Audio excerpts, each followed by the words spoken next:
And we are recording on Wednesday, January 14th, 2026 at 1:05 p.m. Eastern Time with Mr. Jim Kunstler, Ian Burlingame, and John Waters. This is the second episode with all you guys together, and the last one was fantastic. And yeah, I mean, I was gonna say, well, the first, it was very sweat masculinity and embracing it, and just just before this, we're all hacking up and making noises like actual adults. So, but because last time a lot of people really resonated with that, you always get, I mean, you get the comments that people hate you, and you're all right. Then you get comments from people like a show, and it's normally a thumbs up. And if somebody's giving you a thumbs, that means they really liked it. They meant them. It meant enough that they typed something in. It's always kind of a level above when people say they really got something out of it. And that's how I know that. And they kept saying these three gentlemen are brilliant, which is, I know they mean it because they're excluding me, which is absolutely correct because I'm the Yeah, host. except for the fourth guy. No, no, no. I get it that a lot. They're like, dude, these three guys really know what they're talking about. I'm always like, okay, I'll take that as a compliment. I'm able to corral interesting people. Uh, we'll take it. But I don't know. EM, you kick it off, bud. Yeah, so the writer's room, right? Um, you know, I keep hearing a whole lot of pontifications about what the problem is or what's going on or what we're all dealing with. And I wonder, what are we going to actually do about it? Right? And I've had some interesting comments, just in the last couple of days with somebody will come on my Substack or something else and say, I'm tired of hearing about the problem. I'm starting to give up on listening to people because nobody's talking about solutions. Right. So, I'm wondering, as we're watching Cromwell do Cromwellian things across our world, eradicating us, this time not with the sword, although that might be coming, but with, population replacement and economic destruction and asset theft and loss of the commons and all of that. It's like, how, we've tried everything new that can be tried many different times. So maybe it's not something new we need to be trying. Maybe we need to be restoring something. And then what is it we're restoring? Are we restoring this, this financialist system of the last 400 years where we're gonna preserve some billionaires and their ludicrous amount of wealth and then somehow believe that they're going to make the world better for us? They're going to do it different this time. It's going to be better this time. So I wonder, and this is very much the center of my work is restoration. But what is it we're restoring? I don't think it's Christianity. Well, I think first that's of all, I'm kind of I've long been against the using the word solutions in situations like the ones we're in. Yeah. I'm much more inclined to urge people to consider intelligent responses Yeah. to the problems, predicaments, and dilemmas that we face. Yeah. And I'm not feeling quite as I'm not feeling quite as down about where things are at the moment, although. We do seem to be on a, going through a somewhat perilous passage. I'm not depressed about the nature of it. I think that we're pretty much on the right rail. I agree with that point. I was going to say that actually. Yeah, that there are certain people who interrupt everything in a situation like this and say, "What's your solution?" So that the implication being that you're not entitled to speak unless you can solve the problem that some criminal has created, right? Or a bunch of criminals, and I don't accept that. But that's a kind of a slightly glib point in a way, because what you're saying is yeah, it is responses we're talking about. It is options. Mhm. We're talking about options and what are our options really, and how do we address this? That's kind of really the question. And so you mentioned Cromwell, and I'm Irish, so I know a little bit about Cromwell. We have I live in the west of Ireland, which is the alternative to hell in Cromwell's parlance. To hell or to Connacht. Was his injunction to the Irish, my ancestors, and so they went to Connacht, and but here we are. The Cromwellian plantations, that period, Ulster plantations happened in the 17th century over a course of about 20 years, and about 100,000 settlers settled in the north of Ireland. And that episode, 340 or 50 years later, resulted in a 30-year war in which 3,000 people lost their lives. A war between two tribes who really were, separated only by their nomenclature. Insofar as you think, well, let's put it like this: they weren't fighting about the doctrine of transubstantiation. That was not the issue, right? So there were two almost identical tribes fighting each other in a territory, disputing the other's right to be and to exist and so on. Literally sometimes.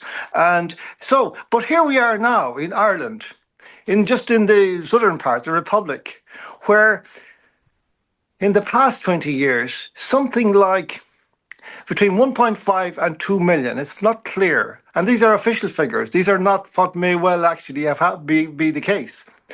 Between 1.5 and 2 million new settlers were introduced to Ireland, increasing the population from 3.34 million 20 odd years ago to now nearly 5.5 million. In a situation where the internal demographic has literally frozen over time, and now is starting to go in reverse, where in the last year, for the first time, we saw I think the first quarter, there were more deaths than births among the indigenous population. So here we are, with multiple tribes now being brought in, multiple tribes, many of them utterly different to the indigenous population and different to each other. And the guys doing this think it's going to work out fine.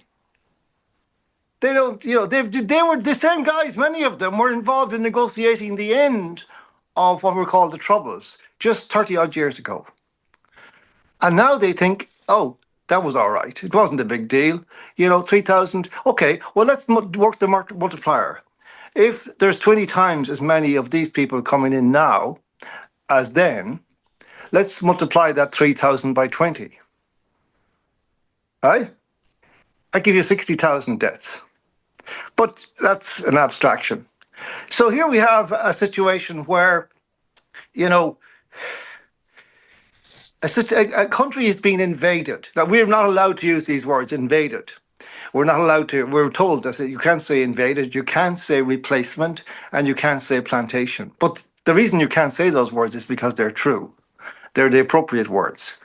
And this is a violent assault. It doesn't necessarily look violent, but it's implicitly violent to begin with, because it is being done with the implicit and indeed sometimes explicit threat of force and of violence against anybody who resists. And in fact, there has been violence against people who resisted, if only that they were resisting in the sense that they wanted to ask questions. They wanted to say, can we discuss this? Can we be consulted about what happens to our community? We have built this community. You, the government, did not build this community. We did. Our children depend on this for their safety. And you are now presuming that it belongs somehow to the public weal. It doesn't.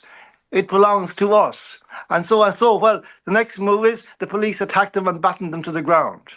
So there is violence. There's implicit and explicit violence. And I think in answer to your question, Ian, we're coming to the point where that issue, that fact, will become very much center stage.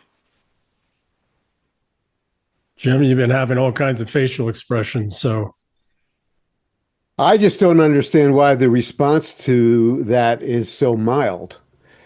It would seem to me that when did your leaders, or you have a prime minister or a president? I don't remember. We're both, Jim. But the president has no effective. Yeah, he's the figurehead. He's a figurehead. Okay.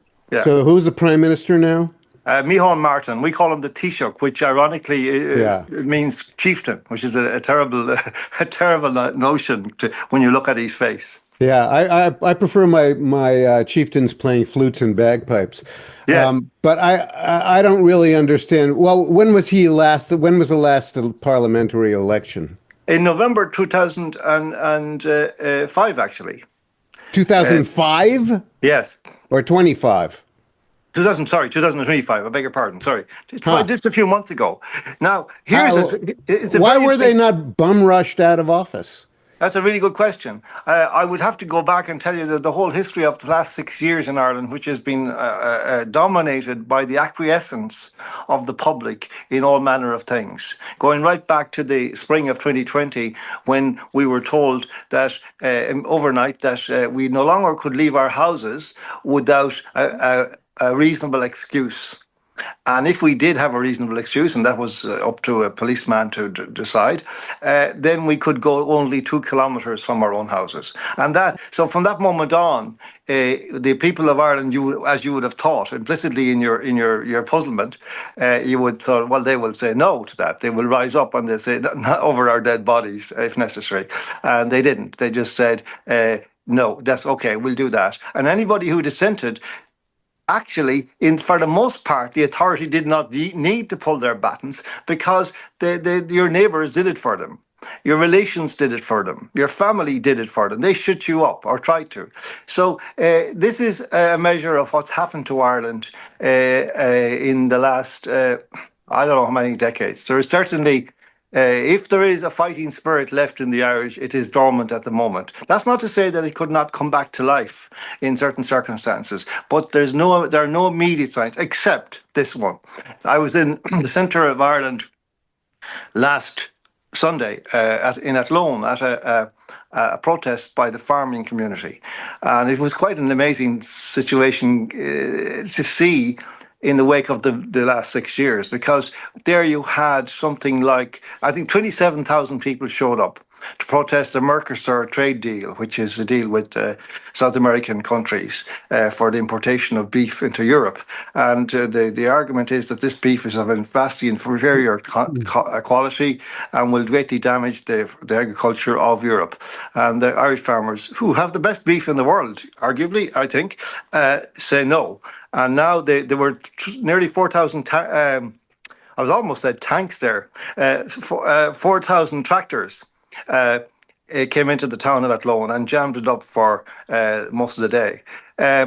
That's a good sign, I think. It's a positive sign, because the farmers, can do what the general population aren't able to do, really, don't have the power to do. They can cause trouble, real practical trouble on the ground for the authorities. So that was positive, but it's an outlier. It's a kind of a black swan, really, event, I would say. Well, it needs to grow, right? So the reason the farmers pose a threat is because they can feed themselves. Yes. Even if they're, any outside monies, et cetera. But the problem that they have is they have to be able to maintain physical possession of their lands.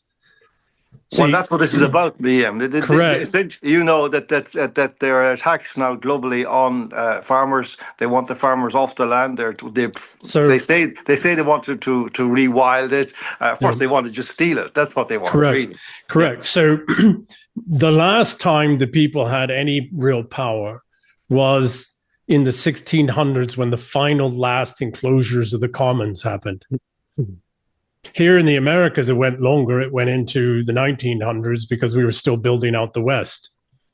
So we still had commons because we had homestead laws, and you can go out and you can carve out a piece of land and it was yours. And as long as you could hold it and you built it up, it was yours.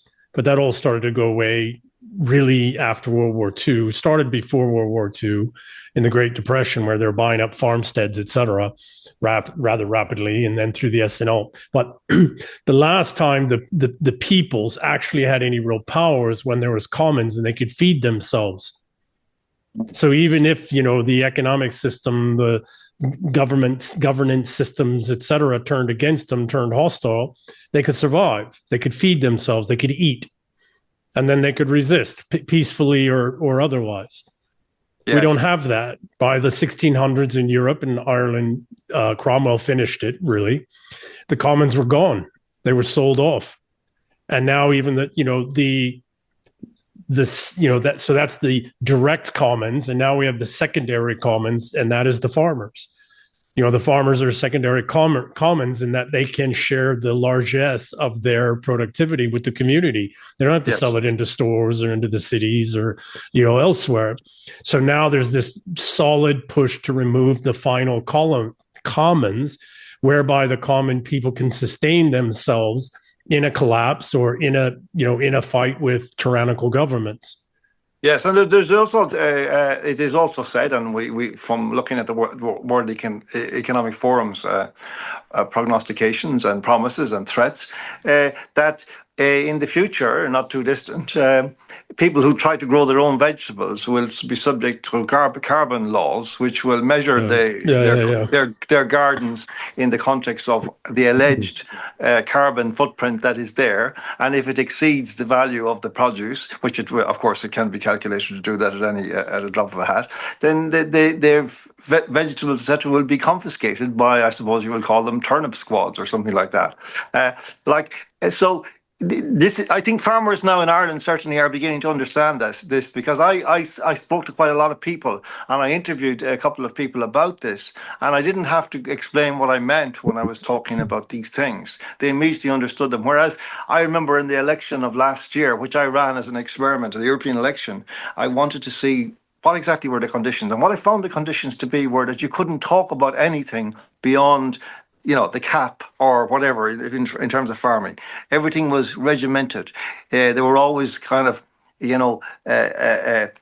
bouncers standing in front of you as you were discussing things, literally off a stage or with an audience, and they would begin like Flynn, and they would say, "No, stick to the question, stick to the question." So you couldn't really go into the broader context that we're now dealing with, which is that farming is under existential threat. They want the farmers off the land. They want possession of the land because that's the collateral that will soften their the collapse of the currencies for the elites, the people who control the world and their acolytes and friends. So now, I thought for the first time last Sunday, I got the scent of sulfur. I got the scent that yes, these people are. Because I remember farmers back in the 60s and 70s in Ireland, they were very militant people then, and they didn't take nonsense, and they didn't. But then everybody went soft. Let's be honest. Everybody went soft from the 80s onwards, for whatever reason, all kinds of reasons. And we're now in a situation where, people don't actually understand that it's even possible for these things to happen. It's like, no. I actually remember talking to somebody because, I was doing a little bit of prepping there a few years ago, and I was talking to some guy about it and one day, and he says, "Oh, I wouldn't do that." He says, "That will never happen. There will always be food." Now, anybody who knows that, you have between 3 and 4 days food in any situation, even in any city at any time, that that's really completely nonsensical. It's a vain hope. Here's another worse piece of that is that rural people think that that they're going to be able to sustain the ownership of the food producing land against masses in the cities. The cities will just put people in uniform and give them some extrajudicial power, and they'll go take that farm. They'll go take that land. That's happened many, many times. I don't think. Yeah, see, normalcy bias really infects everything, because everything has been so complacent and so contented and prosperous for so long. It's like these things are unthinkable, and anybody who thinks them is slightly mad or very mad. Yeah. We have to, we need to restore the commons. Well, first, right now, we need to stabilize the last commons we have left, which is our farmers. Yes. Right. And above, make them alert them, insofar as they're not already alerted to the reality of what faces them. And the people, right, the good people need to realize that if we lose the farmers, we lose everything. We have no power. It's called hydraulic despotism. Are you familiar with that term? It's very old, thousands of years old. Hydraulic despotism is the control of upstream water to control the people's downstream. And how do you control them? It equates to agricultural despotism too. But, you control the amount of water that's flowing down or through some watershed system such that you can control the peoples below, or somewhere beyond there because they don't have enough water to grow crops, raise animals, etc. Yes. It is the oldest form of despotism. It was written about by the Sumerians. Wow. I was going to say, Wow. man, if there's ever been an analogy that summarily, no pun intended, sums up all of mankind, Sumerianly. I mean, what a But 30-second lesson on a history of mankind. Sorry, keep going. yeah. Well, No, I no, gotta no. say, I gotta say that what I'm hearing about Ireland and the UK and Europe generally, it's kind of an illustration of the old trope that people don't get what they expect, but they get what they deserve. In what sense, Jim? Do you mean? I mean, Well, for being soft and rolling over for all this crap. okay, I You get, know? I get that. But okay, I'm going to say something now that might get me into a controversy. But Ireland has there are particular contexts in Ireland that make this really egregious. What's happening to us? Because first of all, I mean, you say the British. Well, the British, the English, they had a huge empire, and they subdued the world, and they subdued Ireland for 800 years. So we're, in a sense, we're not the hound, we're the hare. And that's the first thing, moreover, there's another factor, which is the consequences of colonialism. Now, I know this is a controversial subject because it is misused very much on the left to achieve certain outcomes and logics and ideological sort of victories where they're not deserved. And Ireland at the moment is very much victim of that, because albeit that we were ourselves subjugated by the British, by the English, our next door neighbours, we are now treated as if we were part of the white imperial West, so to speak. And Subjugators. Yeah. yes. And now you see that in addition to that, then we have also the kind of the worst of both worlds, because we also suffer from post-colonial pathologies, which include self-hatred, mimicry, a lack of capacity to be self-sufficient. All of these things, which afflict third world countries in abundance. And so that in a certain ironic sense, we have more in common with the people who come here than we might otherwise have. But nevertheless, culturally, we are very different, because in a certain other sense, we are part of the Western world, and very much part of the Western world, because we actually saved Western civilization. Our ancestors, the monks, saved our Western civilization at least once. Latin and now, Greek. Yeah. yeah, and now we're in a situation where we're not able even to save ourselves, facing this existential crisis at this moment, existential emergency at this moment. Yeah, well, it's pitiful because you actually are able to save yourselves. It's really a matter of having the will to do it. It seems to me. So how do you recommend they go about it? Right, Well, because Jim, you're out on the East Coast, right? Yeah. My father's from upstate New York. They've been there since 1650. When my father was young, it was all dairy land, small dairy farmers. By the time he was in his 40s, all those dairy farms were gone. All of this is already happening in the United States. Yes. All of it. To address Jim's question, I mean, there's a difficulty here, Jim, which is that, who is the you referred to? Who is the we? The Irish population, the but here's the indigenous Irish population. Yes, but here's the problem, you see, that because of the availability of behavioral sciences and new technologies of manipulation and TV and social media and all that kind of stuff, the population is divided in all kinds of ways. On spurious grounds, largely false kind of dichotomies of ideology or whatever, and so it's not possible. And also there's a lack of actual leadership. It's been very, very visible in the last 2 years, when you might say, I remember at the early stage there was a sense of resistance emerging in 2021. John, one moment. Jim's apropos of what you're saying about the psychology and the technology of psychology being brought to bear on the situation. You have all of these populations in Western civilization copying an excuse for their behavior by engaging in what seems like kind of a half-assed self-help program and complaining that, for one reason or another, we're no longer psychologically equipped to do this or that. I think you got to put that aside at a certain point and I say, don't. Well, no, I see. Again, I don't think that's right, Jim. Because I agree. Again, who are you talking to? I don't mean are you talking to me? Are you talking to me? Are you talking to me? No, I don't mean. I don't. I don't mean that. What I mean is that to what portion of the population are you addressing that thing? Because you see, the population, the portions that I'm talking about, have no cognizance of anything that's happening, because they are in a pseudo-reality constructed by a corrupt media, which feeds them with lies every moment of every day. Yeah, but I don't consider that an excuse. Well, it's like that old line from West Side Story: "We're depraved on account of we're deprived."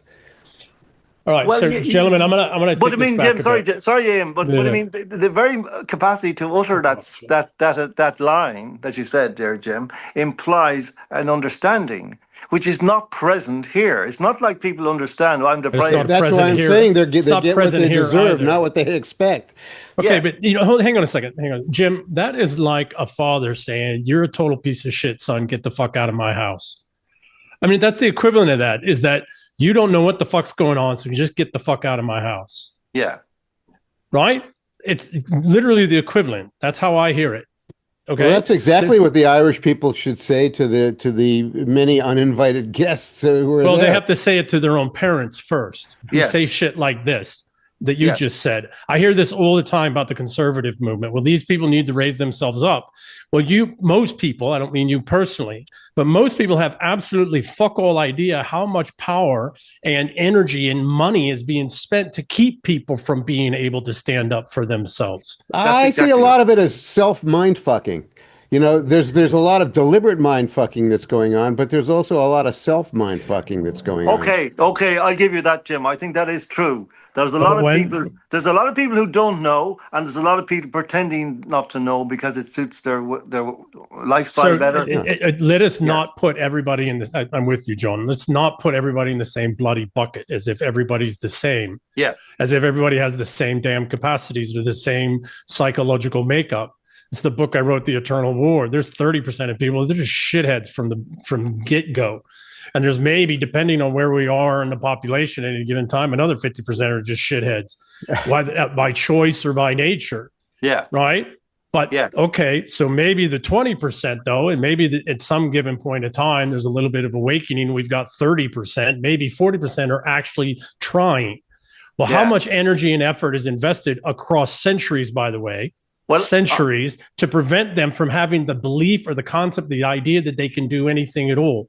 Yeah, I can bear witness to this in the context of Ireland, at least. And every time somebody stands up, they get right. Yeah, I'm terribly sorry. Yeah, because back at the beginning of the lockdowns, I, with another person, went to court to challenge the lockdowns. And far from being, feted and thanked, we were abused roundly for months, and indeed maybe close on 2 years.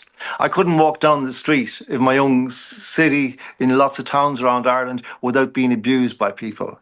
People who didn't seem to have any stake in the issue, other than that they had heard something on TV about me, which was unfavourable to me, and that was enough. It was kind of like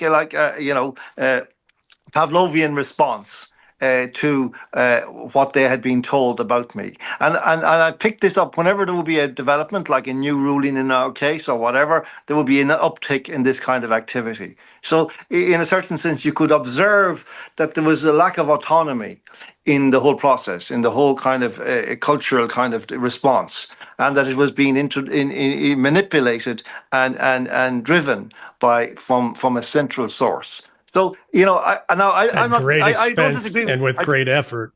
Yeah, I don't disagree with Jim's fundamental response to that, which is fuck that shit. Okay, gotcha. I agree with that part. I agree with that part. Yeah, but still we have the problem of how it is engineered and how we undo it. Correct. And here's the problem that we have is it goes back 400 years to some fundamental lies. Right. And the fundamental lie is this Westphalian model system. And in the English speaking world, the English equivalent of that, which is the Glorious Revolution, as I call the Inglorious Revolution. And what is that? It's the inviolability of contract law. It is the steady financialization of as if the reason in which I am impoverished in my own lands and has no powers because somebody in Qatar owns the land. How the hell do they own the land? What right do they have to own the land? What right do they have to the productivity of the land itself? Because some asshole in London sold them a contract to the land? Yes. Right. So the whole problem that we have is our entire modern world where people, Jim, to your point, right? Point taken. But the reason people don't stand and fight is because they don't believe they own anything. And because of this inviolability of contract law and debt and finance, all of which is made up. It's all artificial. The only thing that's real is the people and the people of the land and their relationship between the two. And contract law, I would have to say that I think that contract law is a extremely important fundamental part of being civilized, and occasionally, apparently in history, because various classes abuse it, it gets overthrown temporarily, and then it gets restored one way or another. I wouldn't disagree with you there. However, one thing I would disagree with, nobody that does, one of the things when it gets restored, to your point, Jim, the reason people don't rise up is because this is the thing that has to temporarily get set aside. And then once we bring it back, there has to be some fundamental changes to it, which other countries have done, like China, like Russia, et cetera, that have maintained their sovereignty and been able to survive this type of time. What do? If you're a foreigner, you cannot own the land. You cannot, right? Isn't this related to a bigger issue, which is the one that's kind of often called the all caps fraud? The idea that I am not a living man. I am a sort of I am treated in the official elements of my society as a fake entity. Well, as an entry in a ledger.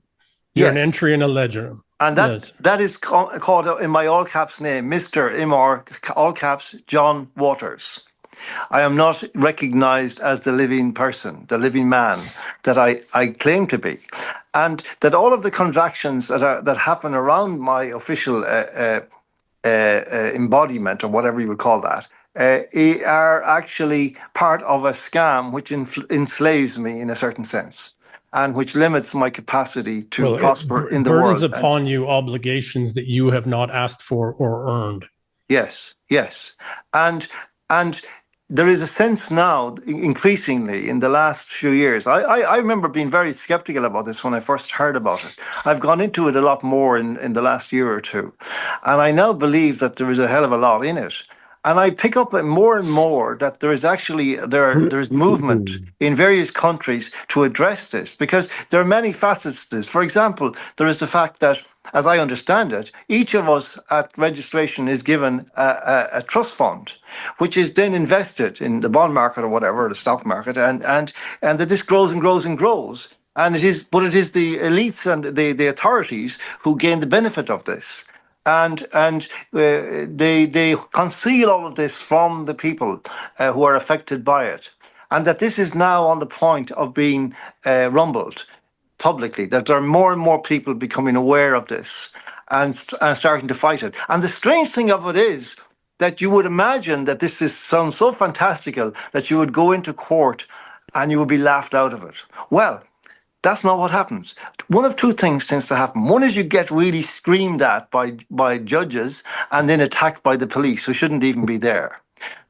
Or you get the judge basically throwing the case out and getting off the bench and going for his lunch, because he knows what you're saying is true, but the implications of admitting it publicly and having this publicized are actually unthinkable for the system that he actually serves.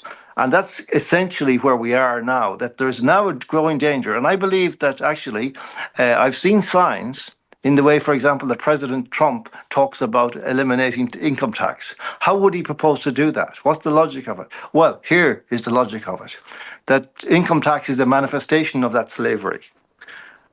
And if you can actually expose this and redeem the systems that we have inherited, it would indeed be possible to abolish income tax and allow people to live lives freely and enjoy their life and be sovereign persons, sovereign men and women and so on, in their own lives without being imposed upon by bureaucrats, politicians, whatever.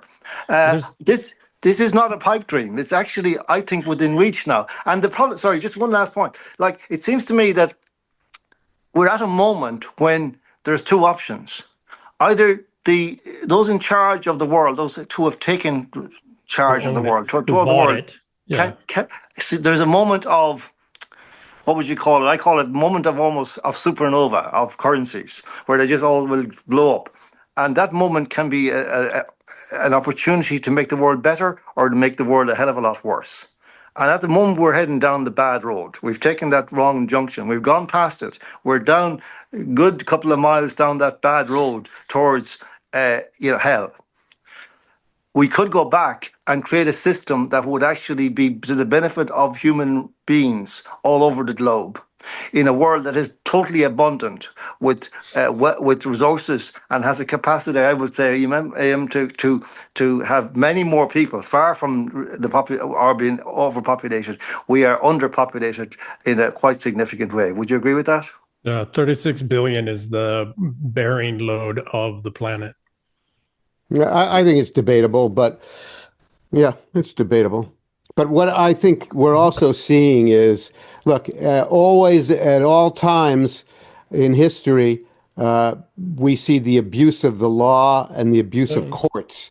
And, as you know, John, Shakespeare himself made a point of that when he said, when one of his characters said, "First kill the lawyers." Alfred the Great, the first king who created the English civilization, hung judges.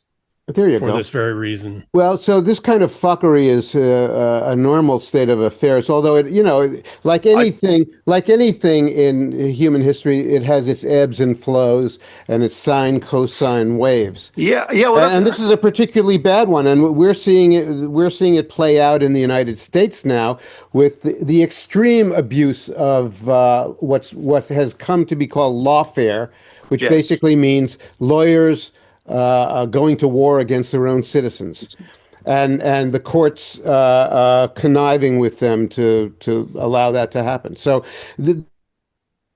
resolve, but it's going to resolve emergently, as many things often do. It's not going to be any kind of a top-down rearrangement of things or reorg. It's going to emergently sort itself out. And maybe not in a happy way, maybe in a way that, some people are going to suffer, including the lawyers and the judges themselves. But, it's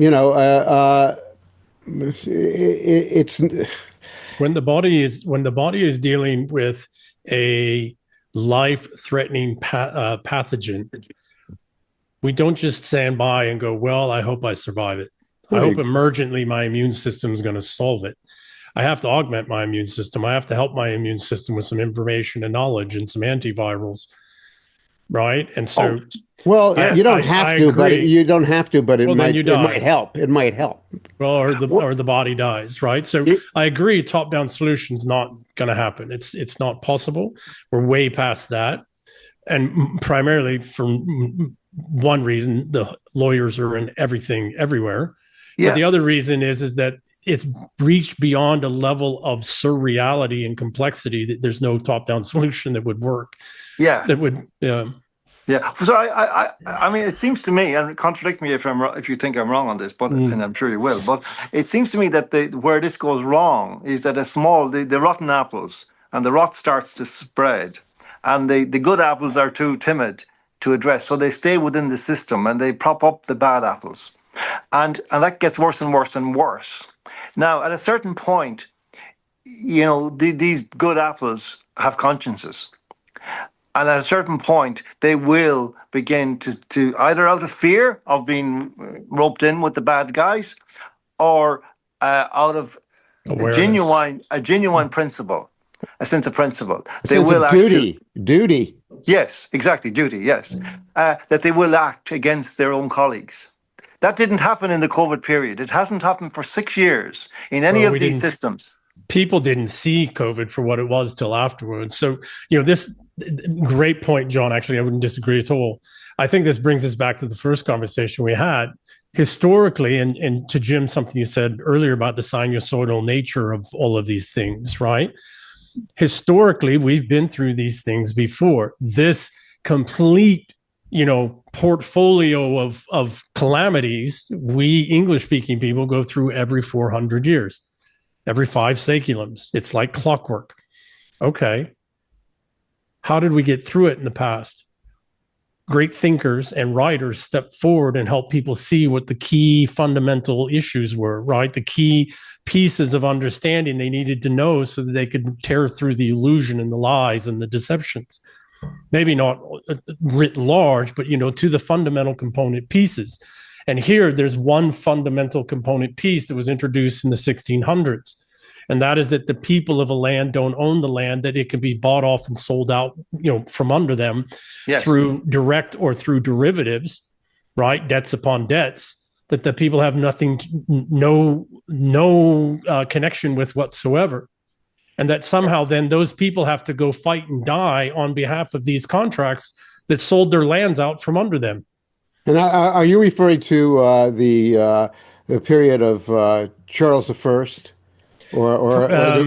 Yes, it's okay. So on the continent, it was codified. It started in the 1500s with the wars, right? The 30 Years' War primarily, and it culminated in 2 treaties, Innsbruck and Munster, 1645 and 1649. Collectively, it's called the Peace of Westphalia, and that's what instantiated this financialist regime.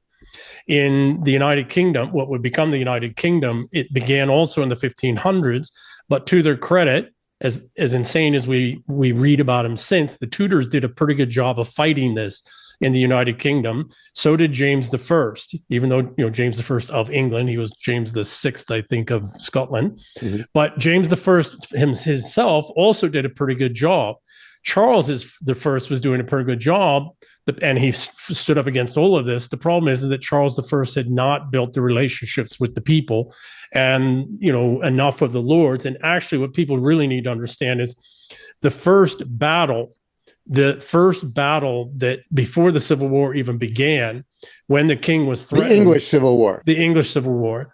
The English Civil War would never have happened if it wasn't for unseasonable rains that rained for like 2 weeks. And so the loyal nobles and their soldiers, their knights, couldn't get into London. They couldn't get into London. And by this time, the bully boys, the guild's 10,000 bully boys, et cetera, were running havoc in the streets. So it delayed a little bit in what would become the United Kingdom, because 3 kings, a queen and 2 kings after, tried to stop it. And to his credit, while I will never say anything positive about Cromwell at all, and who funded Cromwell, by the way? Who funded the round, right? George Soros. His great grandpappy. In essence, though, yes, it wasn't the Jews, but it was the same banking family, the same Dutch, banking and Venetian banking. To his credit, though, at some point, Cromwell realized the same thing that Napoleon realized, 2 centuries later or a century and a half later. And that was that the crown was in the gutter and somebody actually really needed to wear it, because what King Charles was trying to do was actually right. And then Cromwell went on and actually did the very things that King Charles I had called for, right? The difference is that Cromwell had an army and he was very good at war. And he had Parliament behind him, et cetera. So it was delayed in the United Kingdom. It didn't get instantiated until the late 1800s. The first step of that, the equivalent of the 1645 on the continent, was 1694 in the formation of the Bank of England, which is not a bank. It's a title and holding company, right? Which does clearing and settlement amongst itself and its little satellites, but it's a title and holding company. And then the 1701 and 1704 Acts really locked this financialist regime system bureaucratic managed, managerial class managed into what had then become the United Kingdom. And we've all been dealing with this ever since. So I looked How it much up. is how much of this is feeds into David Rogers Webb's Great Reset idea? Let me interrupt real quick. I just looked it up. A great The taking great- idea. the Great great taking. taking. Yes. Hydraulic I- despotism goes back to yes. 9,000 BC. 9,000. 9,000 BC. Yeah. Yeah. Dang. Yeah. Yeah. So, Jim, great question. All of it. Yeah. Because what they're moving to now is the final enclosure. I don't know if you guys know the term enclosure of the commons, roughly, for the Roughly, audience. The commons was plots of land that they were commonly owned. They weren't owned by some wealthy person or a family, and people could, grow crops and some animals, and they could feed themselves or at least augment their income. And in times of hardship, they could, feed themselves on those lands. Those were enclosed increasingly by the 1600s by the financialists, and nobility who were Enclosed into great estates. into estates. They were titled. Right. They were titled, and then that title allowed for the sale of them away from the people. And then the people had no access or usage of them anymore. And so then the aristocrats were left managing these formerly common. Correct. Right. However, they still have them in the UK. They call them allotments. They have them in parks and so on where you can get. Well, they've come back. They've come back. So by the 1800s, they were all gone. They're coming back. There's a little bit here in Idaho where I live down the street, but they're tiny in comparison. And, and the community, the poor of the community, the peasants of the community, the most vulnerable of the community couldn't live off of any of these anymore, right? Plus, how would you defend it? The community would normally. So give me a second. And as to what John said, if you look at, even here in the United States, John, this is happening. They're making it illegal to grow crops in your own backyard. Yes. Or to capture rainwater or all of that. It's already illegal in many states and et cetera. But the enclosure of the commons is the common person's ability to sustain themselves in downturns in the economy. And they're going for the... Hello? I want to hear him swear at somebody again. Yeah. The final, the theft, the final theft of the commons is the gentleman's work and the great taking. That's the final commons. Yes. And Right? that is all readied up. We talked about the judiciary. The judiciaries have all signed up to this. Correct. And the vast, again, going back to the naivete of the generality of the people, they Yes. haven't the faintest idea. They think that if they own a house, that they have the deeds they're in the bank, they have a mortgage, that's some kind of guarantee. No, that's in a separate, that's in a derivative asset called a collateralized mortgage obligation that somebody else owns. Yes. And there's probably 3 other derivatives for that CMO, because that CMO is sitting in the bank as collateral for loans 20 times that size. Yes. And the benefit will go up, not down. It'll be But at the not top for of the people and not for the folks who own it, right? Yeah. So, yeah. the problem that we have is that we are fighting and dying for wealthy This is not people's Joe. worlds, right? Yes. And unfortunately, 90% of their wealth is all made up. It's all artificial. It's all Yes. derivatives. It's derivatives upon derivatives. And their families at some point in time didn't use their collateral. They used us and Yes. what we've built and what we've created as collateral through Yes. this banking structure system. What we've been calling economics, they call it's a game. It's a Correct. big game, and they've been playing it. Well, it's a and they've Ponzi been- scheme. Yeah, it's Yes. a 400-year Ponzi scheme, and it's come to its end. So now they're looking for substance to back up what they're going to have to lose on paper. Correct. And that's your buildings and your land. Correct. And they need at the same time, they have to remove the liabilities, the unfunded and, dependent liabilities. Well, that means remove you. And back to that statement, people say, the carbon they want to remove is you. Well, that's real, but it's You not see- because of carbon. It's because as you age and certain obligations to infrastructure development, et cetera, you're on the liability side. But again, Ian and Jim, don't you see how it is possible for people not to disbelieve even when they hear this spelt out? Because we lived through a time when we were moving away from all that. We were regarding all of that as evil and clearly Yeah. and manifestly evil and wrong Yeah. and could never happen again. And we were moving forward, not backwards, and we were progressing. And look, we were becoming more and more enlightened, more and more civilized. How could we possibly Free, be? more and more free and sovereign. Yes. So how could this happen now, of all times, in all our lifetimes? You Well, know, the it's 50s, I was born in 55. We know from being told that the 50s were a terrible dark time. They happened in monochrome. You know, there was no light. There was nothing except darkness. Evil stalked the land. Okay, so yeah, we buy that. That was year zero, 1955, when I was born. Now it's 2026. Come on. It's what do you realize? I remember actually once my father was having an argument with my sister when I was a child, you know, she was, I don't know, she wanted to wear something, or she wanted to go somewhere, and he didn't want it to happen. And she said, "Don't you realize, Daddy, that this is 1968?" And he just laughed, and I didn't know what he was laughing at. I do now. yeah. Well, I'm a good bit older than you are, John, and I lived. I was an adult during the hippie Age of Aquarius uproar, and I never bought any of it. Yeah. I always thought that it was creepy and fake. I was a child through it. The hippies were some of the worst human So beings I've ever met in my life. Yeah. Although I would, yeah. Well, they were creepy. They started out being kind of an elitist thing, and then by about Yes. 1969, as Tom Wolfe observed, all the guys in the lube pit were hippies, and it moved very swiftly from there to Charlie Manson.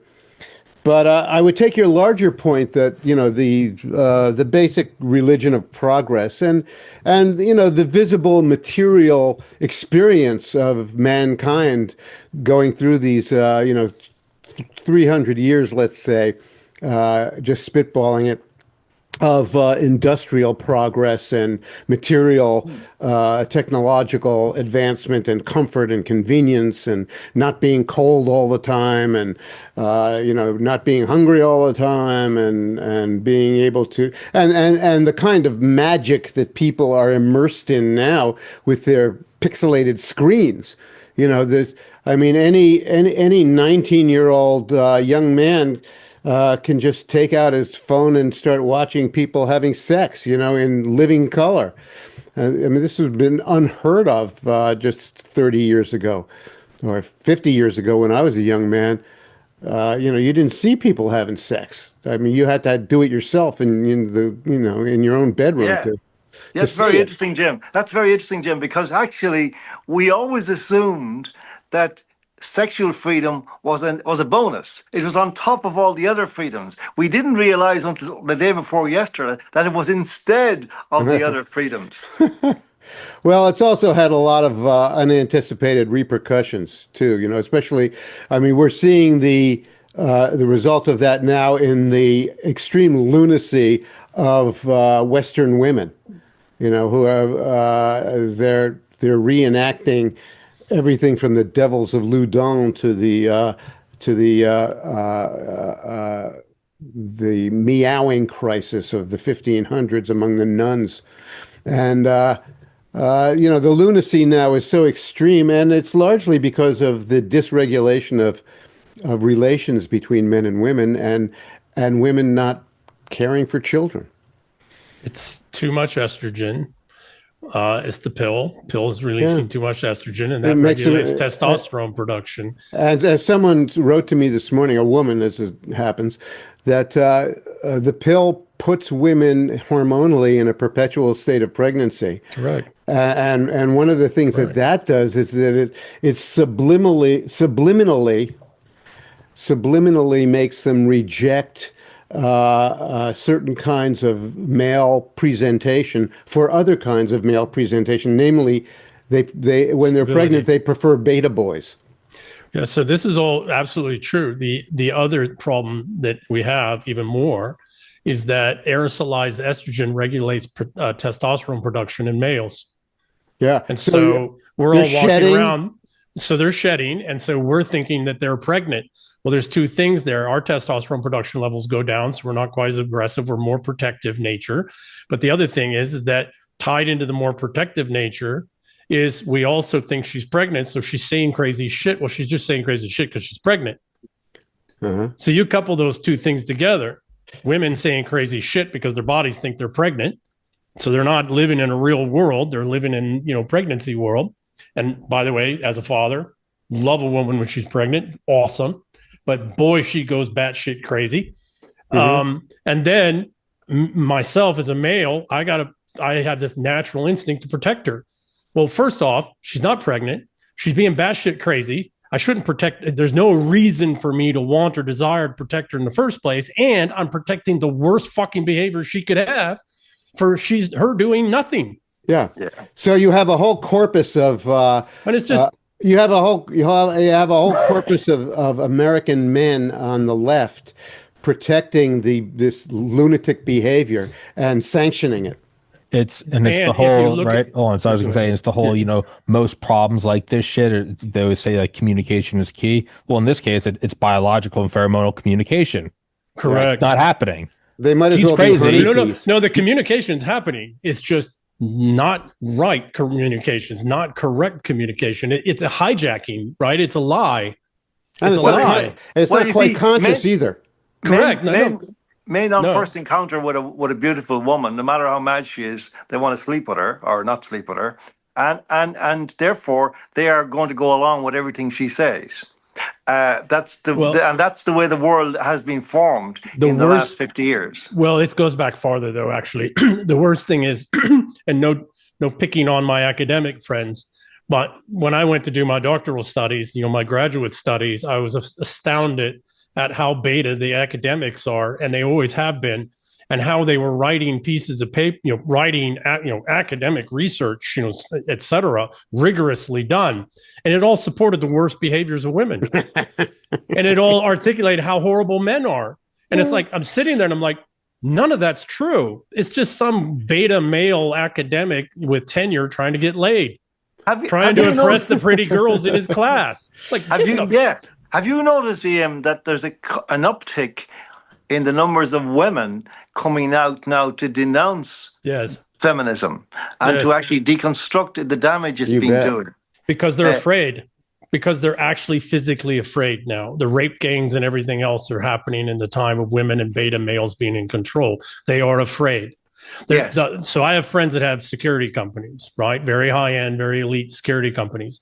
The single growing demographic of their clients are women who will hire a man to act like her boyfriend so she can go out to dinner. These are well-off, well-heeled women who are having to hire men who portray their boyfriend. He's a security guard, though. He's right because it's that unsafe for them out there. And by the way, just one other piece, John, if I might. Yeah. The greatest threats are coming from the beta males. If you look at rapists, they're not strong, capable, testosterone-rich men. They're all fucking weak chin little sons of bitch, estrogen, soy-laden little sons of bitches.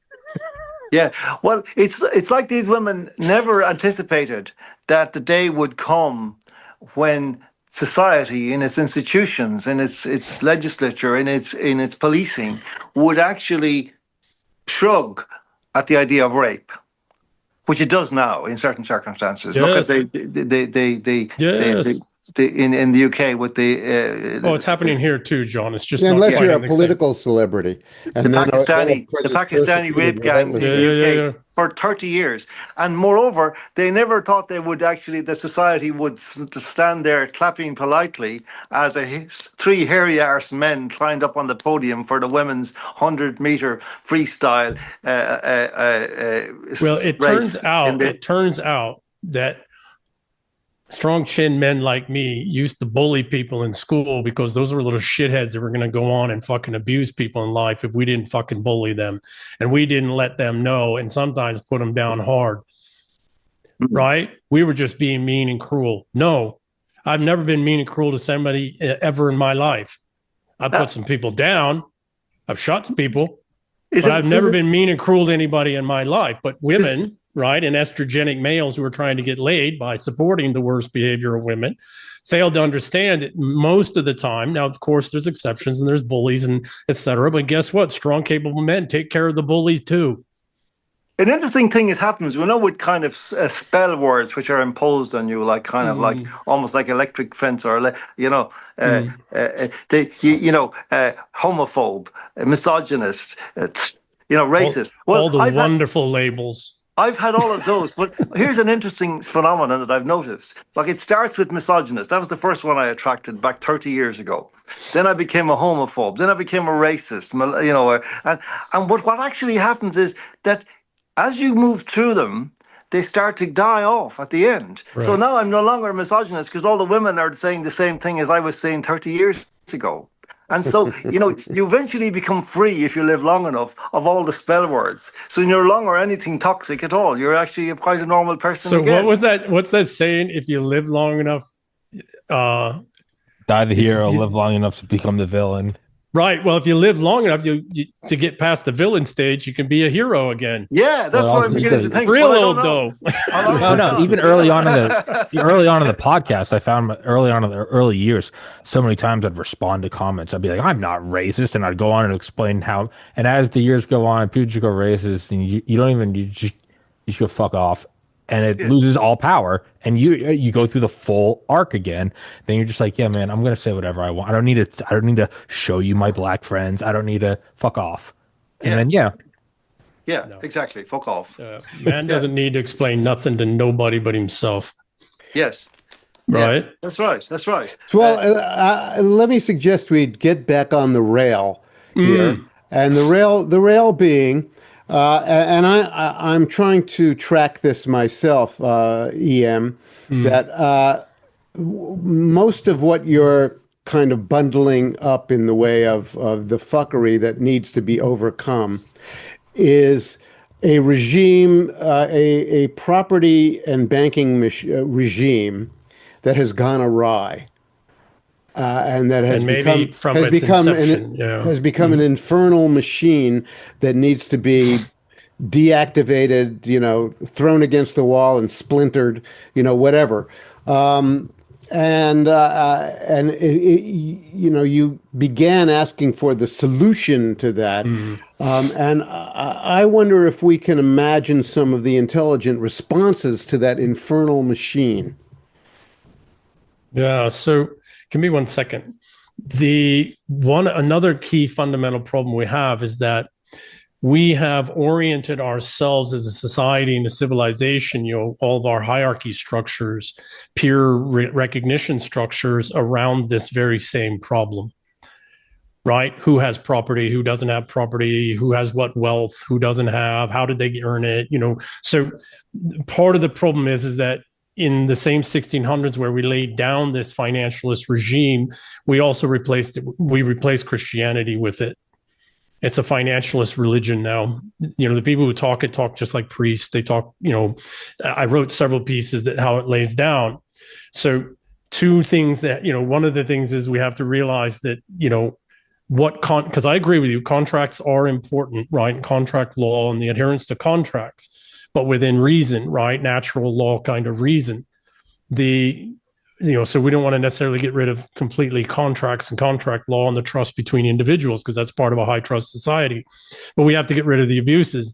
The problem is that in order for us to get rid of the abuses, we have to end this financialist religion as a belief system that we all adhere to, as if, these things are sacrosanct, right? As if as if the financial system was given to us by God. Mm-hmm. Well, we would be fortunate if we could use the system of law itself to re-legitimize the system. And yes. For example, that would mean seriously prosecuting the people who abuse it. Correct. And that, absolutely. That means everything from the people who sold mortgage-backed securities and other janky instruments back in 15 years ago. And it also means prosecuting the people who are conducting the lawfare operations in the USA today, dealing in some juridical way with the misbehavior of the federal judges, who in some cases are not even Americans. we're not even born in our country. But But we need a mechanism to do that, and if the mechanisms are there, we're not availing ourselves of them. We have them. Isn't the problem though, again, who is the we? Like who is the we? I mean, if you think in this about case, it's the current Department of Justice. No. The we is the native sons and daughters of these lands. has to be. Well, okay, I'll take right, that. because they've been flooding us with all of these people to John's very question, so that we can't answer who the we is. Yes. Now, you see, if you go back again to 2020, at some indeterminate night in 2020, the spring of 2020, something happened that wasn't recorded in the newspapers. And that was that the previous flow of power, which was approximately upwards from the people, from the grassroots, maybe to some extent that was a charade, maybe it wasn't entirely real, but it seemed to be the case. And people understood it to be the case. And they felt empowered to that extent. To some extent. They acted upon it. And they acted upon it, yes. And they called in their leaders. But that just literally overnight, it switched and it became a top-down power. And it became from an anonymous source that wasn't clear and still isn't. Who are these people and what do they want? So, we have, and all of that power kind of moves out into a kind of an intricate, capillaries of power into all kinds of sections, but it is all remote from the people at the bottom. And is bearing down upon them.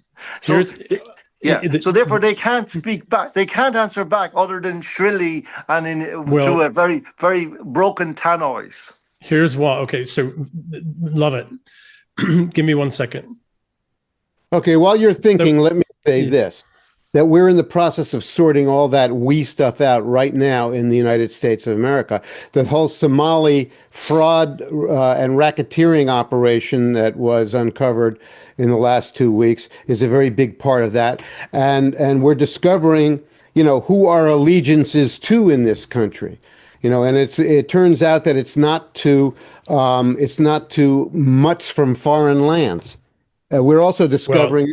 We're also discovering the organizational armature that has been protecting them in the way of the NGOs, the non-governmental organizations, who have been used as an instrument to stream all this revenue towards them and support them and allow them to conduct all their mischief. So we're in the process of sorting out who the we are, and we're becoming, I think that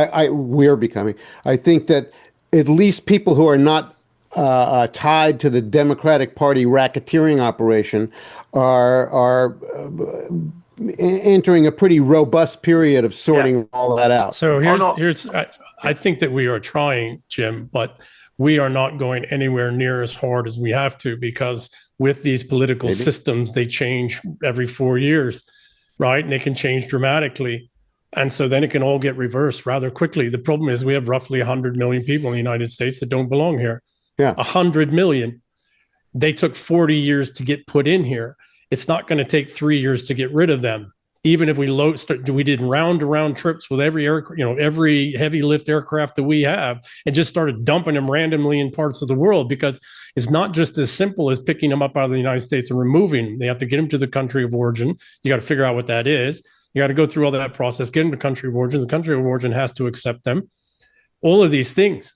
Yeah, but we can begin by depriving them of the perquisites that we have given to them. We can do that, but again, our enemies, the ones who own the contracts, the ones who have made vast, hundreds of trillions of dollars of wealth off of, derivatizing our lives and our lands, they have unlimited amounts of money to sustain these people in all kinds of ways for the years necessary to turn the political structural systems around. And there is also the profound flaw in democracy, of a representational democracy, where it allows, when the representatives go rogue, it takes decades, if not centuries, to catch them. And virtually none of them are ever held accountable, even when they are caught, right? So, Jim, to your point, we have all the mechanisms. We are an English constitutional law peoples. We are common law people. We are a constitutional people. The issue is that what has been done to us all across the English-speaking world has been done in this passive-aggressive way that is not going to be undone passive-aggressively. Mm-hmm. Yeah. Right. Well, and we're uncomfortable with what that means. well, I'm not uncomfortable with it, and an awful lot of people aren't uncomfortable. We just haven't been pushed hard enough to act. And okay, well, what's obviously happening right now is that the Democratic Party and all of their myrmidons and footlings are attempting to goad Mr. Trump into declaring the Insurrection Act so they can point to him and say, tyrant. Yeah. But what I think might be a welcome outcome of this would be if he did declare the Insurrection Act and used it to really clean their clocks. Well, here's where we are. The only way historically these wrongs have been righted is a civil war. Well, this is sort of what I'm talking about. It's the only way. And they're ready for it. They're prepared for it. They're pretending, like a lot of things that they do. They're pretending. They're pretending. No, Jim. Don't think that the people you see are the ones that are behind all this. That are prepared. Before I miss this point, I was going to say back to what John was saying about you call me a racist. You call me. You reach a point where you don't fucking care. I think we're going to see that on a meta level of Trump tyrant, and most people are going, if a tyrant fixes it, fuck off. I think that's where we are. Well, where does the word tyrant come from in dictator? It was a person that this type of unbelievable corruption has happened. And so the people, the elites and the people gave them this dictatorial, tyrannical power to go have a superpower, right? This is what they did to Putin. It's what they've been doing to Xi. Yeah, to overcome the institutional rot. Correct. And then, like Cincinnatus, right? Or Syracuse or Cincinnatus, I can't remember.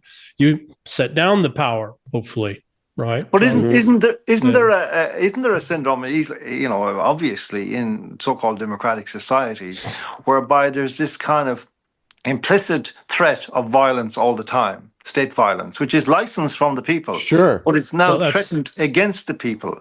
And, it always has been. And yet it's implied this is all happening under the rule of law because the police are there. The fact that they have their batons drawn, or nearly, doesn't seem to matter. That they're threatening, they're menacing the people who employ them, who are their bosses, in effect.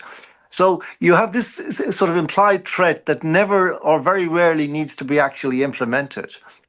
And yet the same people, so it gives these people, these politicians, the right to say, well, no, we're just upholding the law, where in fact they're actually conducting war against their own people. Well, this monopoly on violence that is instituted in the state is a very confused thing in the USA right now, because you have the police in the municipalities who are not carrying out their duties and being instructed by their elected officials not to act. Right. And then you have the officials in the federal government, the ICE officers, who are carrying out their duties. And so you have two camps of exactly that kind of mechanism that are at odds. And this is what a civil war is, right? And we've got judges against judges.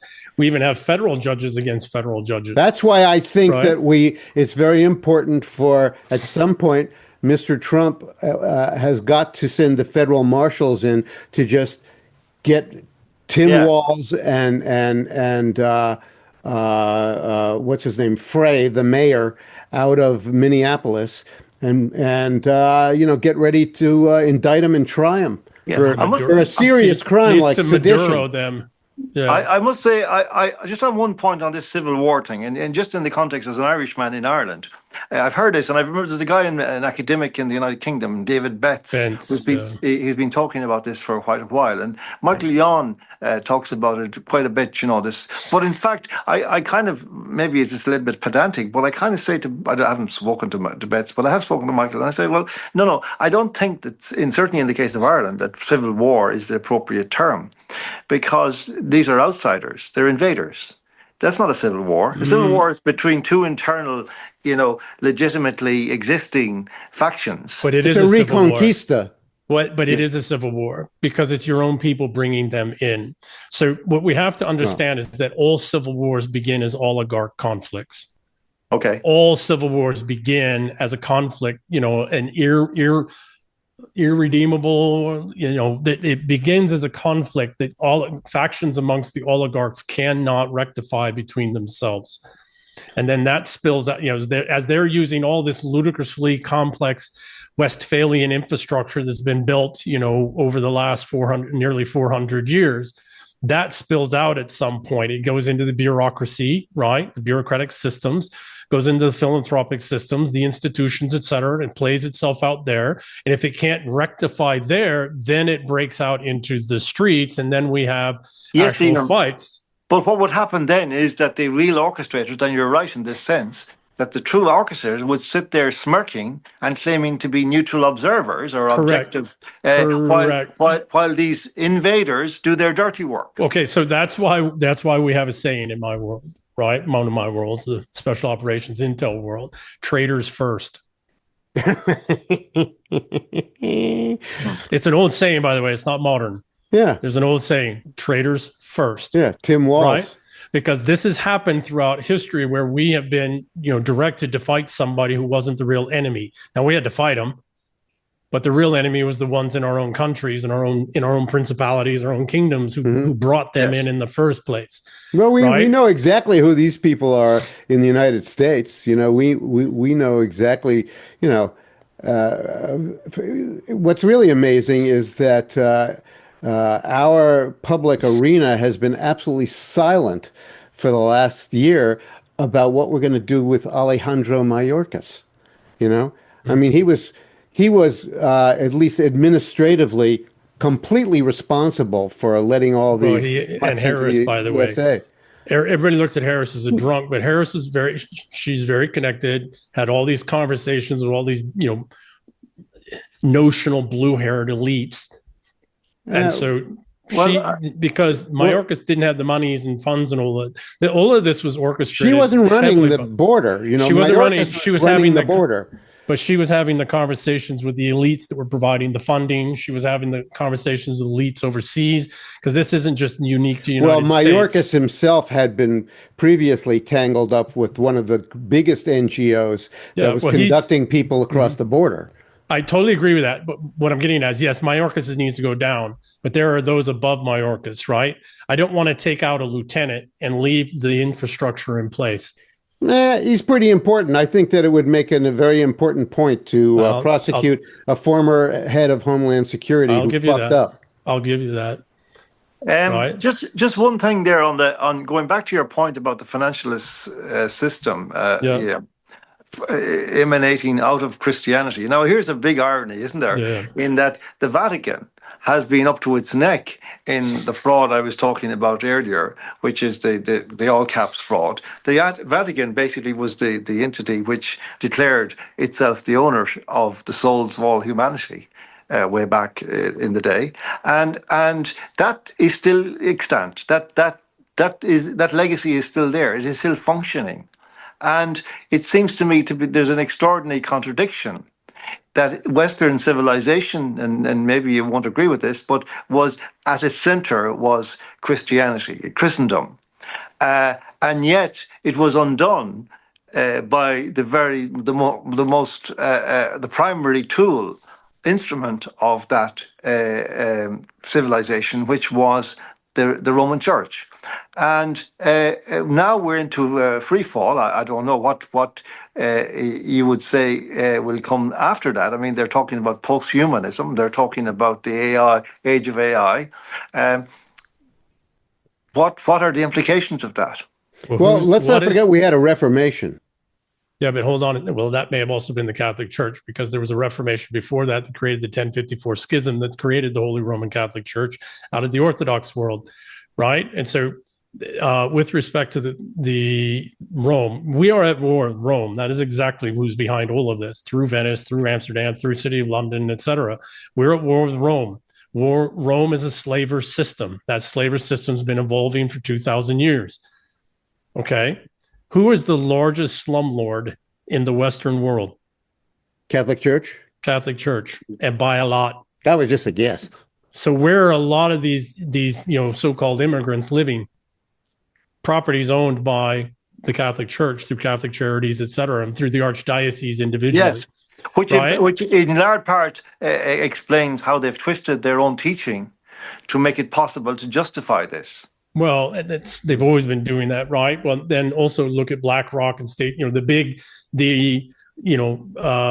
slumlords, but the single family housing folks, the biggest, the private equity and hedge funds that are bought into all of that. Why is Trump and team trying to move to outlaw that?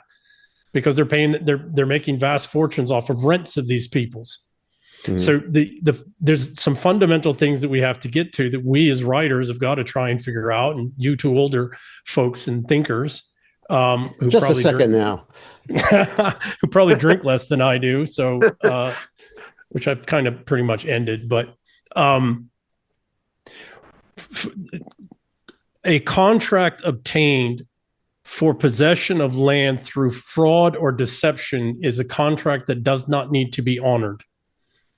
Yeah, that's one thing we need to really articulate. Okay. Yes. And that could have been settled in 2008 to some extent with the mortgage-backed security crisis. Well, this goes back to the S&L thing, savings and loan days, right? Yeah. So this has been going on for quite some time. Yes, right? And there's no acknowledgement in our cultures that this is criminal behavior. Correct. So one of the things is that Jim, to your point, and I do take the point, we do need to honor common law. And we do need to honor contract law, but we also need to honor the fact that anything obtained through fraud or deception or straight up criminality, even if it's a 3, 4, 5, 10 tier criminality, is not something we have to honor. We do not have to honor these contracts and these obligations. Okay, the second piece tied into that is that if we decide to retake our lands to ourselves and our peoples, it will wipe out 80% of the wealth that's out there. Or nominal wealth. Nominal wealth, correct. Yes. Correct. It'll wipe out 90% or 80% of the wealth, and people will be screaming about GDP, and they'll be screaming about their pensions wealth destruction and all of that. Isn't that an unavoidable and a necessary correction? Correct. Yeah. Correct. Because either we do it and we accept it as a thing that we need to do and realize we're not being impoverished, because as Jim said, it's not real wealth, it's nominal wealth, right? And it's what's jacking up all the cost of everything, so it's making our lives barely affordable. It's just the dry tinder in the forest. Correct. And if we don't, then whatever jury rigging and all the brilliant, clever shit they're doing at the top is still going to collapse. Okay, so look, so going back to that Y junction that I talked about before, here we are at coming to the end of the financial system, as you describe it, and I pray,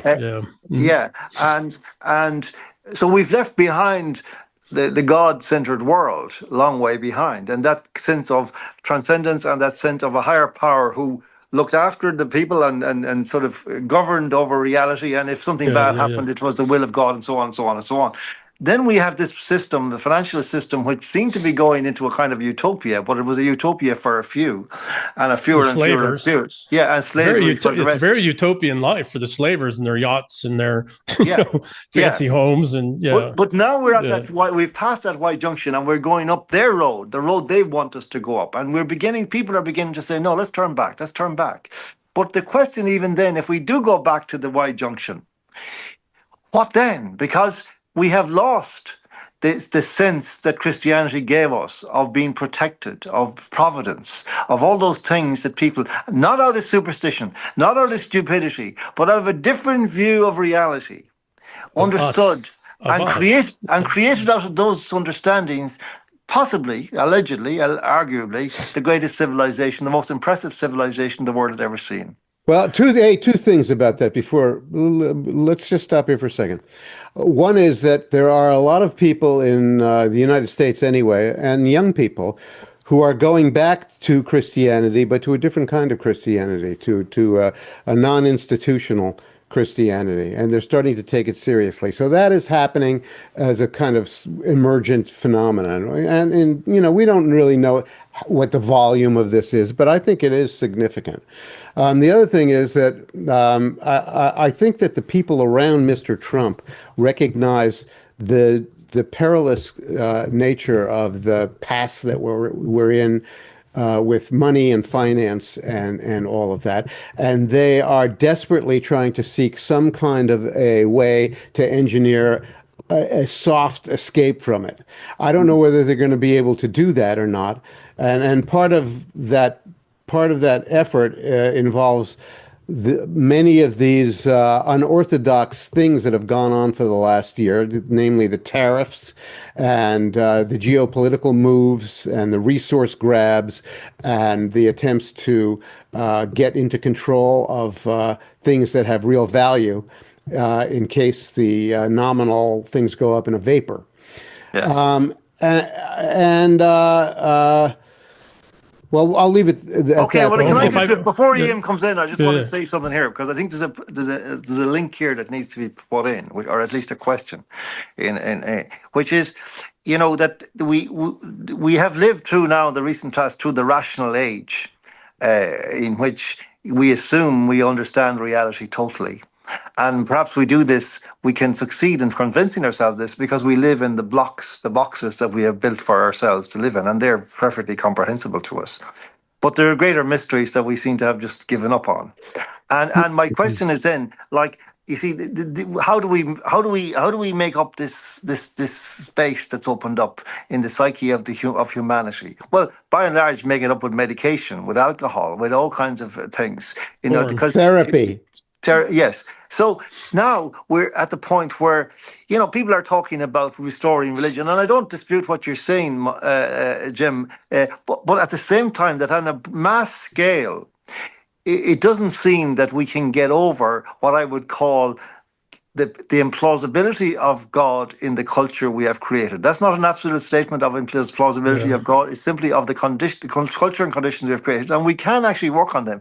But that would take generations to reverse the effects of this, possibly 3 to 4 generations, in my view, in many cases. So here we are at this cusp of this new era that we don't know what it is. But even at the very best outcome, how good would it be, given that God is no longer plausible? So that comfort that people had of believing that their lives were divinely, guided, and that there was the embrace of Christ was waiting for them at the end of the journey.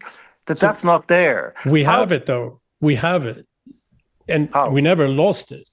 So if I might, and terribly sorry, John, I didn't mean to interrupt. No, please do. That's my question, essentially. You'll get it. So Dostoevsky and Nietzsche talked about this 100 and some odd years ago. Christianity would come back, the Abrahamic beliefs would come back, and then they would collapse. Joseph Campbell talked about this in The Power of Myth. I don't know, Jim, if you remember that series from the PBS in the 80s, I do, right? Yes. Joseph Campbell said, and he studied these things his whole life, right? That was what he studied. And he said that the fourth myth-based system was emerging, and that the end of the third myth-based system, gods and devils and, good and evil and, these great divine external forces, so that man's not ultimately responsible because there's these greater powers at play, et cetera, that that third-based myth systems began to end with the Romans, and that these transitions take 2,000 to 4,000 years. And we're about 2,000 some odd years in. All right. What would emerge would be a belief system whereby the individual was actually responsible for themselves, which is what we've all been trying to get to, at least us English-speaking peoples, is individual sovereignty, responsible individual sovereignty, right? Okay. Yes, Jim, I hear way more than I see, people talking about God and going back to Christianity, et cetera. I hear a lot about it. It's prompted to the channels. I don't see it at all. Right? Well, interestingly, yeah. if you want to take a sort of fundamental view of it, Christianity proceeds from Judaism. Mm-hmm. And it is the exact nature of Judaism that it's not concerned with the afterlife, it's concerned with people's conduct on earth. Right. And I think that what we'll discover is that this, whatever revival that we encounter, will proceed out of our decisions about our conduct, and whether things are right or wrong, and whether our conduct is so I have the response to that. Can I use you another point here, Ian, before you come back in? Because I think there's another factor here, which is from my own experience as an alcoholic recovering, who has gone through the AA process, the spiritual recovery, and all of that. Now, I can see how that works. I can see how it works on the individual. And it works on the individual, even the atheistic, agnostic, atheistic individual, on the basis that in the first instance, you think of God as you understand him, or it or she. And in it, they say to you almost jocosely, well, the higher power can be the light bulb, or it could be the group, or it could be your dead grandfather. Okay, so that the purpose of that, as was identified early on, was first of all to tell you that the most fundamental lesson is that you are not God, that God is something else, somewhere else, that you are not him or her or it, right? And that's vital for the alcoholic to become free of the kind of sense of omnipotence that goes with the desire, with the alcohol and the effect it has on you. So there we are. We have this kind of syndrome, which is easily identifiable. I mean, in AA, they actually say to you early on, if you don't believe, say, fake it till you make it. In other words, go through the motions of belief and see what happens. Now, the question is, and I've asked this many times, is this possible for a society? Is it possible for a civilization to do this? Beautiful question, John. Beautiful question. Okay. And Jim, to your question, and this gets to the work I'm doing very heavily. We have the belief system in immense complexity already that's worked out all of what we should and should not do here in this life. It's called the English civilization. It's over 1,000 years old. At its core, it has common law. We've adjudicated out common law millions upon millions upon millions of times around millions upon millions of interactions and engagements. We have the record of all of that. We have the histories of all of that. Right? This is, again, why they are flooding us with so many people who will never be English peoples, English civilizational peoples. Why? To dilute this way of which we have, which our ancestors worked on every day in their lives. And we used to, even when I was younger, until just the last 30 years or so. But we have this way in which how to know how to engage with one another, not engage with one another as English-speaking peoples, native English-speaking peoples, and that's our civilization. And oh, by the way, Christianity didn't supplant that and didn't create it. It laid down right on top of that. It masked, our civilization and hijacked and made itself look like it was the thing that did this community, super organizational logic. It wasn't. Our civilization was. This is why Christianity is very different in different civilizations and different cultures, right? Because it's trying to simulate that it's the logic of how we organize ourselves as a proper civilized people. No, the civilization is, and we have it. It's why they're going so hard at tearing down statues. It's why they're going so hard at erasing books. It's why they're writing so many papers to besmirch and diminish the roles of some person, one of our greats that we use as a metaphor for how to behave in a certain complex way. Our ancestors, our great figures in our history are our myths, and our myths tell us these complex things that we don't need a religion or a church to tell us. So we have, this, and I've written a book, This Our English Civilization.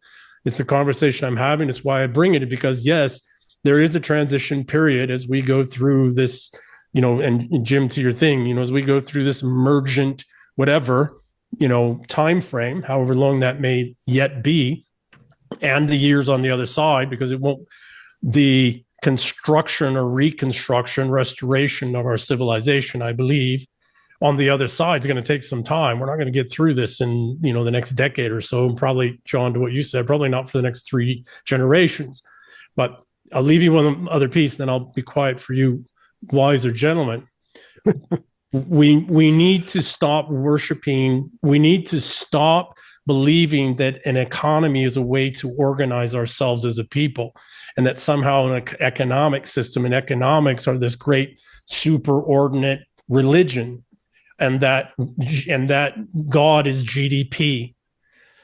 We need to go back to worshiping our civilization and recognizing that our history and the life of our people is God for us. Before you stop talking, Ian, I want to ask you a question, because you actually spoke about another option or another perspective on this next phase, which is what you call, I think, Computationalism. That's the religion they're trying to switch us to, which is the natural progression from Christianity to financialism to computationalism. Okay, tell me if I've got this right. What you're talking about, in a certain sense, don't interrupt till I finish. It'll be very short. Is the deification of technology in order to really make a few men into gods. Well, not a few men into the archbishops of the god, which is the quantum AI engine. Right. Okay. Right. Okay. And there's videos already on this, very sophisticated, done AI generated videos about how quantum computing and AI is meeting interdimensional beings. But and it's all written up and it's all presented like it's research papers and all this kinds of stuff. And this is just about the darkest scenario we could possibly. Correct, because so right now the cardinals are Jamie Dimon and Larry Fink, and now they want to switch us to this new religious belief system, which financialism fits right inside of, right, with cryptocurrencies and tokenization and stable coins, et cetera. And they want to switch us to this computationalism where the Holy Spirit is the computational field, right? And where the new cardinals are the AI tech lords. Yeah, and they've been rehearsing for their roles as archbishops for the last 20 years. Absolutely. So there you get Mark Zuckerberg and his $300 million yacht and et cetera. Well, and now they're auditioning for who's going to be the Pope. So is it possible for us to the computational Pope, right? Is it possible for us to actually prevent them, to block them from achieving this? And then could we actually put in the place of what they're planning? Yes. Okay. Wonderful question. So yes, and it's very simple. It goes back to what I said. One, we have to stop falling for the lie that the economy is the thing that is the great thing that we do. It is not. An economy is an emergent thing that emerges as the way that we materially support one another as we go about the full expression of our civilization and our community and culture. That's what an economy is an emergent property of, is how do we materially support one another through our productive labor? And how do we... You can see the failure of that in the fact that there are so many people who are exhibiting a basic sense of purposelessness and anomie in our society, when in fact having a purpose and being engaged in something that matters to you and matters to the people around you and your community and your loved ones.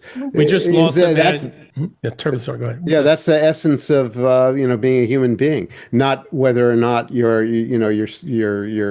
Nasdaq investment. Economic. But isn't there relationships here between literacy and civilization? In other words, that surely that at some indeterminate point over the past 150 years, there was a peak of literacy and a peak, therefore, of enrichment of the human enrichment of the human soul, right? Yeah.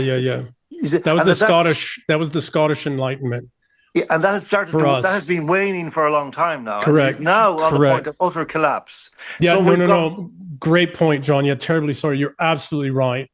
The fullest expression so far of our English civilization and the concepts and the ideas and the literacy, et cetera, is Herbert Spencer and Adam Smith, and not The Wealth of Nations. You have to read The Theory of Moral Sentiments before you read The Wealth of Nations, because he lays out the problem in The Theory of Moral Sentiments and then gives you a possible solution in The Wealth of Nations. There's a reason they skip straight over here's the problems.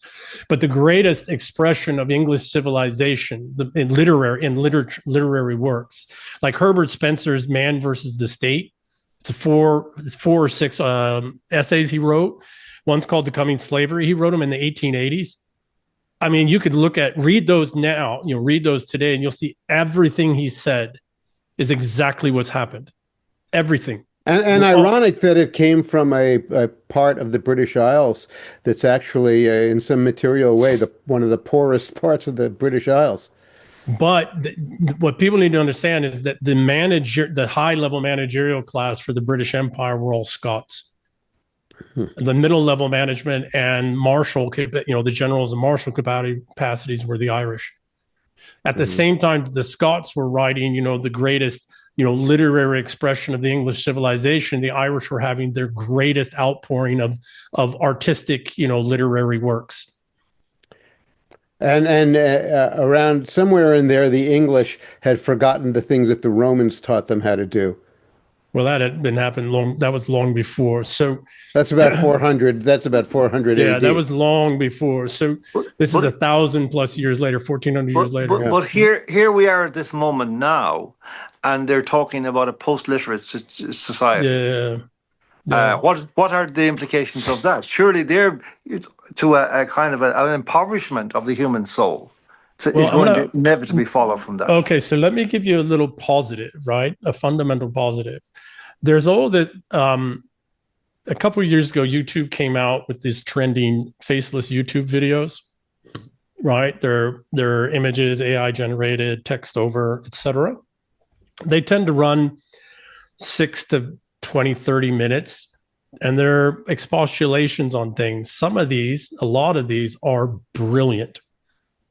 They're short, they're snippets, and what they do is they are taking from the classics, even the English and Scottish classics, and they're articulating them in a way that people can understand today, and it's got visual and audio and etc. So the digital addiction is wearing off, right? At a certain point, your dopamine, serotonin, norepinephrine pumps just can't work as much anymore. Right? You just can't abuse them. And, John, you're a recovering alcoholic, right? Why did you get there? At a certain point, you just couldn't keep up with it anymore, right? You physiologically just couldn't sustain it anymore. Yeah. You couldn't find any joy in it. Well, and morally. Or morally. Well, of course. So what's happened is they've accelerated everything and expanded everything with this desire to put computationalism in place of financialism before we decide we're done with all of this stuff. Right. But what they've done is they've Achilles healed themselves in that they burned all the younger generations out. They're neurologically, psychologically, emotionally exhausted. And so what are they? But they're still human, and they're not drug addicts. I've got Gen Zs in my house, teenagers. It's amazing the last couple of years of their journey. But I'm also seeing more and more and more of these shows showing up on YouTube with a lot of views, a lot of hours. And they are very extraordinarily articulating very complex things, right? Our civilizational things. And I'm going to give you two guys in particular, both one's an Irishman, Stephen Boyd. Uber Boyo is his title. Brilliant. Now he went to the dark side a little bit just because, you stare at the abyss, you're going to see some monsters, right? Yeah. He didn't become a monster, but he saw some monsters. But Uber Boyo, brilliant. Stephen Boyd's his name, Irish fellow. And then there's an American fellow, Rudyard. I can't remember his last name, but he's got a channel called What If Alt Hist. And he started doing the channel when he was 12. And it is some of the most brilliant analysis you will ever see. He's in his early 20s now. Right? And so the point I'm getting at is that there is these extraordinary things happening, but we're not allowed to see it because they need us to believe that it's all hopeless. They need us to believe that they're going to lock in this computationalist system. I'm trying to kind of imagine what you're talking about, Ian, and just is this like a kind of a shorthand version? Correct. Of it's reality. Like the Cliff Notes, right? They're doing the Cliff Notes. So they'll take some complex information space and reduce it down to a video that's 30 minutes or so and then speak, talk. And a lot of this AI generated voice. Also, in a certain sense, like a poem. Correct. Jim, if you need a go. Yeah, I do. I have to get ready for good, another thing. Oh shit! It's almost been 2 hours. Yeah. I need to go as well, gentlemen. Terribly sorry. But gentlemen, there's wonderful things happening, right? Wonderful things happening with the younger minds. And there's older minds starting to come to it as well. I'm going to check those out. Thanks for that. So before we go, could I just ask a question then? I've just had a granddaughter and I look after her nights Congratulations. sometimes, and I mean, she's a beautiful girl, and I adore her. But I go into this sense of grief at the possibilities that may face her with all of these monsters around, and all of this evil and all this corruption and the systems that we have created, full of absolute scumbags. Like, what is like? Do you see a path that we can take next, or where on this Y junction? What Yeah, can we I would do? remind you of what the great Irish playwright Samuel Beckett said. Nothing is funnier than unhappiness. Yeah, So Those I'd frickin' say, Irish. I'd say, yeah. Well, there was another. ask her to enter the comedy realm. Yeah, actually, another Irish writer, Patrick Kavanagh, said something analogous, which was actually even better. He said, "Tragedy is merely underdeveloped comedy." That is great. I gotta so- go, you guys. Yeah. So Yeah, we'll have so- another conversation. Maybe we pick it up here. Absolutely. Yeah, Namaste. let's Yeah. talk next time. Let's talk about comedy, because I think that might be a very interesting theme. I'm always up for that. Absolutely. All right, guys. I'll follow up with you guys towards the end of the month, and we'll get one in the books. But yeah, gentlemen, thank you so much for your time. And just Appreciate it. there's negative space in artwork. After 6 years and 1,938 episodes, I've found that sometimes the best thing I can do is shut my mouth. Yeah, you didn't say squat. I've gotten better at it. Yeah. Sometimes less is more. Gentlemen, thank you Appreciate so it, much. gentlemen. Everybody listening, please Thank go to you, the Tommy. description. Thanks, everybody. Twitters, podcasts, Substacks, websites. It's all in the description. Till next time, thank you so much for watching. Hey guys, real quick, you guys know Basil Baz, ARC, the Association for the Recovery of Children. I just did a fundraiser with them the other day, and I'm going to put this onto every episode I do. They are special forces veterans who physically rescue trafficked children. They have since 1993. They have a 100% success rate. They do not take salaries. They all have day jobs, and they literally rescue sex trafficked children. Donations to them are a tax write-off. I get nothing from them, and they have not asked me to put this on. I've included this little clip on episodes for the last year or so, and I'm just re-recording it because I just got to meet him just 2 days ago for future. It's November 25th, 2025, but this will be on every episode now for the next year. And there is nothing better you can do with your money. If you can support them for even $5, please do that. They truly are doing the Lord's work, and I think we all have an obligation to do that. Thank you so much. Higher ultraviolet exposure is associated with lower mortality. The United Kingdom is a high latitude and low sunlight country. Researchers there collected data on over 360,000 participants in a study of UV exposure via solarium use. When compared with non-users, solarium users had 15% risk lowered of all-cause mortality, 23% lower risk of cardiovascular mortality, 14% lower risk of cancer mortality, and a 12% lower risk of non-cardiovascular, non-cancer mortality. In other words, all other causes. Quoting the researchers, our study adds to the growing evidence that the benefits of UV exposure outweigh the risks in low sunlight environments. A link to the original publication is available in the box below the video. Get some UV light this winter. Immerse yourself in the tranquility of the blue. Visit a Blue Room soon. www.blueroom.com. Hey guys, a huge sponsor of the show is Heaven's Harvest Prepper Food. Clayton lives down in Georgia. He's been on the show before. It's actually nearby where I went to college. They are a huge sponsor of the show. They give me some money every month, even when I don't sell enough to warrant that paycheck, meaning that the show is not free. It's just that it's free for you. If you guys need prepper food, or if you're just interested in supporting the show, I'd please ask you to go to the link in the description. Go to Heaven's Harvest Prepper Food, promo code TPC for 10% off. 72 servings per pail, 25-year shelf life. These things are, they double as dumbbells. Pasta Primavera, cheesy potato soup, mac and cheese, loaded baked potato casserole, chili mac, cheddar broccoli soup, cheesy lasagna, teriyaki rice. You can get banana chips. There's also raspberries, strawberries, and apples. There's a bunch of freeze-dried fruit.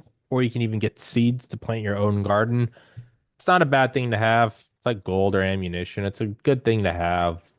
It's a bad thing if you have to use it, but it's good. It's good to have it, not need it, than need it, not have it. So that's what I'd say. And if you just want to support the show, please go to the link in the description. Please go support them because they support me. Thank you so much, guys.